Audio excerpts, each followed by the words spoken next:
નમસ્કાર મિત્રો, સ્વાગત છે તમારું અમારી ચેનલ જેટકો નોલેજમાં. આજે આપણે જોશું પરીક્ષામાં ખૂબ જ ઉપયોગી થાય એવા 20 MCQ. ચાલો શરૂ કરીએ. પહેલો પ્રશ્ન છે, જનરેટરમાં ફિલ્ડ વાઇન્ડિંગને પ્રવાહ સાથે જોડ્યા વગર રેટેડ સ્પીડ ફેરવવામાં આવે તો કેટલા વોલ્ટેજ ઉત્પન્ન થાય? ઓપ્શન છે એ 0 વોલ્ટેજ ઉત્પન્ન થાય, બી થોડા વોલ્ટેજ ઉત્પન્ન થાય, સી રેટેડ વોલ્ટેજ ઉત્પન્ન થાય કે ડી જનરેટર બળી જાય.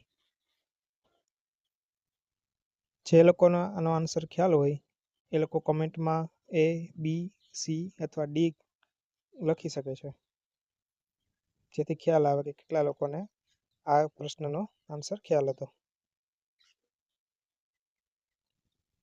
આનો જવાબ આવશે બી. પ્રશ્ન નંબર 2, વિદ્યુત વાહકનો અવરોધ નીચેનામાંથી શેના પર આધાર રાખતો નથી?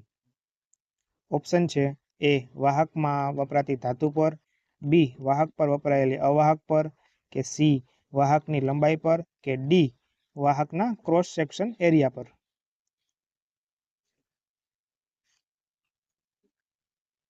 આનો જવાબ આવશે બી વાહક પર વપરાયેલા અવાહક પર. આગળ જોઈએ, વિદ્યુત બલ્બની ફિલામેન્ટ બનાવવામાં કઈ ધાતુ સૌથી વધુ વપરાય છે? ઓપ્શન છે એ તાંબુ, બી પિત્તળ, સી ટંગસ્ટન કે ડી આર્યન. આનો જવાબ આવશે સી ટંગસ્ટન. બલ્બનું ફિલામેન્ટ કેનું બનાવેલું હોય છે કે ટંગસ્ટન ધાતુનું. પ્રશ્ન નંબર 4, ડીસી મોટરમાં સ્પાર્ક થવાની શક્યતા સૌથી વધારે ક્યાં હોય છે? ડીસી મોટર છે જે એને સ્પાર્ક થવાની શક્યતા સૌથી વધારે ક્યાં હોય છે? ઓપ્શન છે એ આર્મેચરમાં, બી ફિલ્ડ વાઇન્ડિંગમાં, સી કોમ્યુટેટર અને બ્રશ વચ્ચે અને ડી એર ગેપમાં.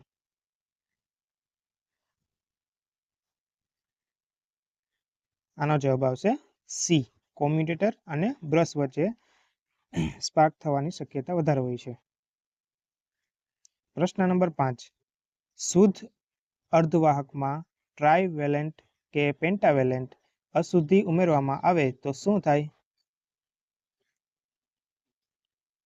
આનો ઓપ્શન જોઈ લઈએ. એ તેના અવરોધ વધે, બી તેનો અવરોધ ઘટે, સી અવરોધમાં ફેરફાર ના થાય કે ડી પ્રવાહ વહનની ક્ષમતા ઘટે.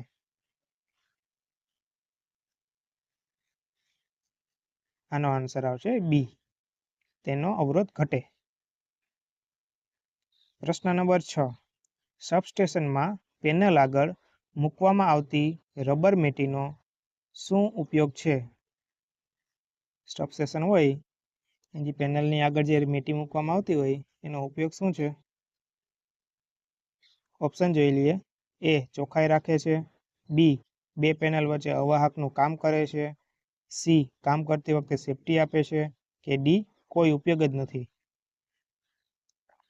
પરીક્ષાની તૈયારી કરતા લોકો માટે આ પ્રશ્ન ખૂબ જ ઉપયોગી છે કે એક્ઝામમાં ઘણી વખત આવા પ્રશ્ન પૂછી શકે છે. આનો જવાબ આવશે સી કામ કરતી વખતે સેફટી આપે છે. મેટીનું કામ સેફટીનું છે. પ્રશ્ન નંબર 7, ફેક્ટરીમાં મશીનનો ઉપયોગ કરતી વખતે કાનના રક્ષણ માટે ઉપકરણ જરૂરી છે કારણ કે?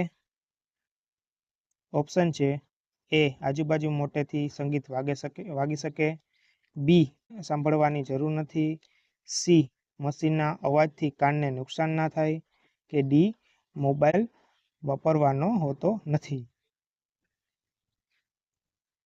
આનો જવાબ આવશે સી મશીનના અવાજથી કાનને નુકસાન ના થાય. પ્રશ્ન નંબર 8, નીચેનામાંથી કઈ મોટરને લોડ સાથે જ ચાલુ કરવી હિતવાહ છે? ઓપ્શન છે A DC series motor, B DC shunt motor, C 3 phase induction motor, કે D single phase induction motor. આ જે પ્રશ્ન છે બધા તમને પરીક્ષામાં પૂછાય એવા છે અને ખૂબ જ ઉપયોગી છે. આનો આન્સર આવશે એ ડીસી સિરીઝ મોટર. પ્રશ્ન નંબર 9. ડીસી શન્ટ મોટરમાં ફિલ્ડ વાઇન્ડિંગનો પ્રવાહ વધે તો સ્પીડમાં શું થાય?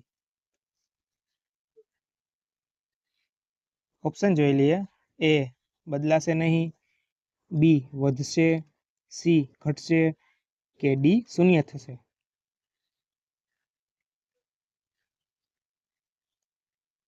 આનો જવાબ આવશે ઘટશે. ડીસી શન્ટ મોટરમાં ફિલ્ડ વાઇન્ડિંગનો પ્રવાહ વધે તો સ્પીડમાં શું થશે? ઘટાડો થશે, એટલે કે ઘટી જશે. આગળ જોઈએ. પ્રશ્ન નંબર 10. ટ્રાન્સફોર્મરમાં વપરાતા ઓઇલનો હેતુ નીચેનામાંથી કયો નથી? ઓપ્શન જોઈ લઈએ. એ ટ્રાન્સફોર્મરને ઠંડુ રાખે, બી વાઇન્ડિંગ અવરોધ વધારે, સી વાઇન્ડિંગ અર્થિંગ વચ્ચે અવાહકનું કામ કરે કે ડી ફેઝ વાઇન્ડિંગ વચ્ચે અવાહકનું કામ કરે.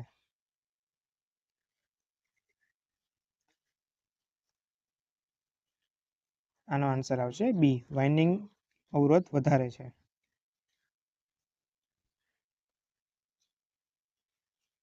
પ્રશ્ન નંબર 11.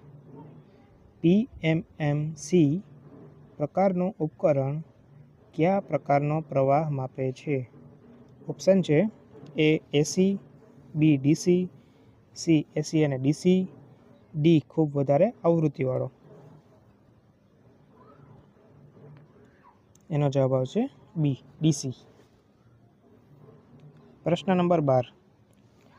પાવર ત્રિકોણમાં કેવીએઆર અને કેડબલ્યુ ની સામે કર્ણ પર શું આવે છે? ઓપ્શન છે. એ કેવી, બી કે kilo ampere, C kilo ohm કે ડી કેવીએ. આનો જવાબ આવશે ડી કેવીએ. 13મો પ્રશ્ન છે.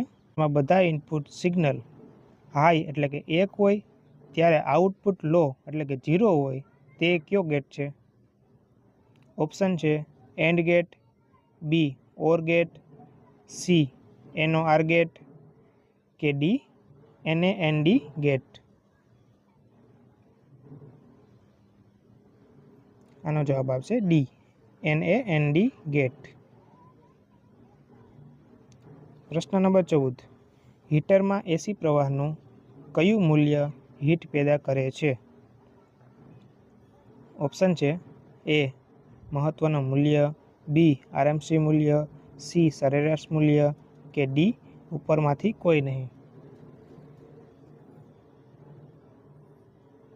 આનો જવાબ આવશે બી આરએમએસ મૂલ્ય. પ્રશ્ન નંબર 15. ટ્રાન્સફોર્મરમાં પ્રાઇમરી આટા સેકન્ડરી કરતાં વધારે હોય તો શું થાય? પ્રાઇમરી વાઇન્ડિંગ છે જે એના આટા સેકન્ડરી કરતાં વધારે હોય તો શું થાય?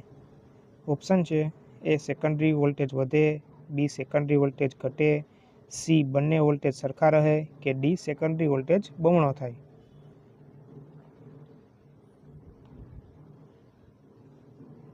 આવા પ્રશ્ન ઘણીવાર એક્ઝામમાં પૂછે છે, એટલે આવા પ્રશ્ન ખૂબ જ યાદ રાખવા જેવા છે. ના સમજાય તો એક ફેરા તમે રીડ કરી લીજો બધા પ્રશ્ન. આનો જવાબ આવશે બી સેકન્ડરી વોલ્ટેજ ઘટે. જ્યારે પ્રાઇમરી સાઈડના આટા સેકન્ડરી કરતાં વધારે હોય તો વોલ્ટેજ ઘટે સામે સેકન્ડરી સાઈડ. પ્રશ્ન નંબર 16. ફ્યુઝ વિદ્યુત પ્રવાહની કઈ અસરના કારણે કામ કરે છે? ફ્યુઝ વિદ્યુત પ્રવાહની કઈ અસરના. પ્રશ્ન નંબર 16. ફ્યુઝ વિદ્યુત પ્રવાહની કઈ અસરના કારણે કામ કરે છે? ઓપ્શન છે. એ ગરમ થવાની અસરના કારણે, બી ચુંબકીય ક્ષેત્રના કારણે, સી ઉત્પન્ન થતા પ્રકાશના કારણે કે ડી રાસાયણિક ફેરફારના કારણે. આનો જવાબ આવશે એ ગરમ થવાની અસરના કારણે. પ્રશ્ન નંબર 17. સરખી ધાતુ છતાં કેબલની પ્રવાહ ક્ષમતા વધારે હોય છે કારણ કે. ઓપ્શન છે. એ બનાવટની પદ્ધતિ સારી હોય, બી વાહકની જાડાઈ વધારે હોય, સી સારું અવાહક વપરાય છે કે ડી અર્થિંગ માટે ખાસ વાહક હોય છે? એનો જવાબ આવશે બી, વાહકની જાડાઈ વધારે હોય છે. પ્રશ્ન નંબર 18. અર્થિંગનો અવરોધ શેના કારણે વધી શકે છે? ઓપ્શન છે એ પ્લેટનો એરિયા વધારવાથી, બી તાંબાની ધાતુના ઉપયોગથી, સી જમીનમાં ભેજમાં વધારાથી કે ડી જમીનના ભેજમાં ઘટાડાથી. અને પરીક્ષાની તૈયારી માટે આ MCQ ખૂબ જ ઉપયોગી થશે તમને.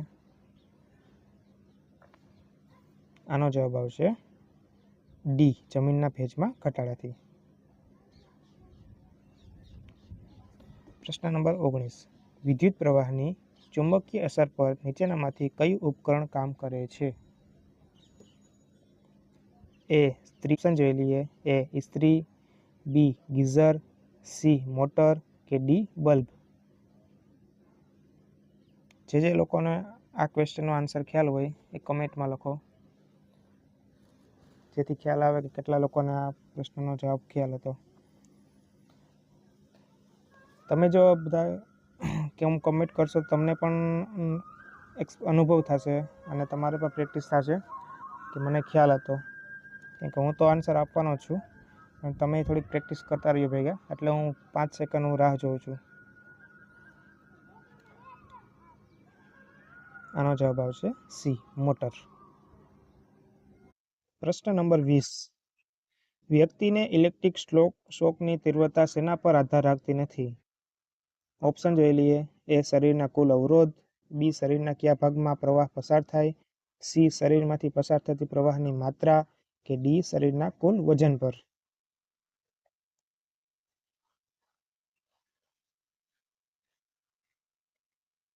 આનો જવાબ આવશે ડી શરીરના કુલ વજન પર.